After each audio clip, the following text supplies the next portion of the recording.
नाज़िन बहराम लग ॻोठ मोहब्बत बिरोई में मंज़ूर थियल स्कूल न ठही सघियो आहे, जंहिं सबब ॿारड़ा हिक वण हेठां तालीम पिराइण ते मजबूर बणियल आहिनि। वधीक तफ़सील ॾिसूं था बहराम मां मेरान टीवी जे रिपोर्टर अब्दुल्ला रिध जी हिन रिपोर्ट में। पढ़ंदी सिंध त वधंदी सिंध, पर सिंध में मंज़ूर थियल इमारत फर्नीचर तोड़े किताब अणलभ थी विया।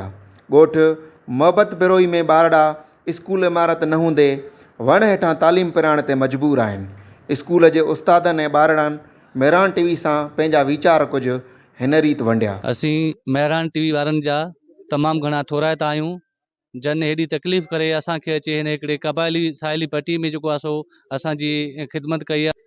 असांजे स्कूल जी बिल्डिंग न आहे, उन जे करे असांखे पढ़ाइण में तकलीफ़ थिए पई। असां काफ़ी टाइम खां वठी हिन वणनि जे हेठां ॿार पढ़ाए रहिया आहियूं। असांजो स्कूल जेको आहे सो गवर्नमेंट सेमी स्कूल बि अथसि। 1993 खां वठी असांजो स्कूल आहे, पर असांखे हिन महिल ताईं का बिल्डिंग न मिली आहे। काफ़ी उस्ताद असांजा जेके हिते रिटायरमेंट बि थी विया आहिनि। उन खां पोइ 2009 में मुंहिंजी अपॉइंटमेंट थी आहे।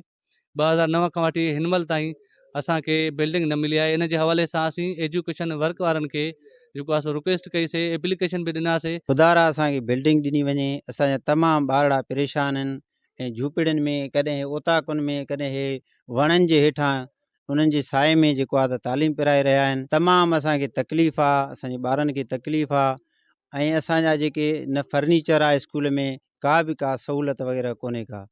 घणी ज़रूरत आहे असांखे स्कूल जो, महिरबानी करे असांखे फर्नीचर जो सेट बि ॾे। स्कूल ॾियो ऐं असांखे किताब बि ॾियो, कुर्सियूं बि ॾियो। असांखे वणनि जे हेठां असां पढ़ी रहिया आहियूं। बिल्डिंग ॾिनो वञे ऐं किताब कुर्सियूं असां वणनि जे हेठां पढ़ी रहिया आहियूं। कैमरामैन अली भाई सां गॾु अब्दुल्ला रिड, मेरान टीवी, बहराम।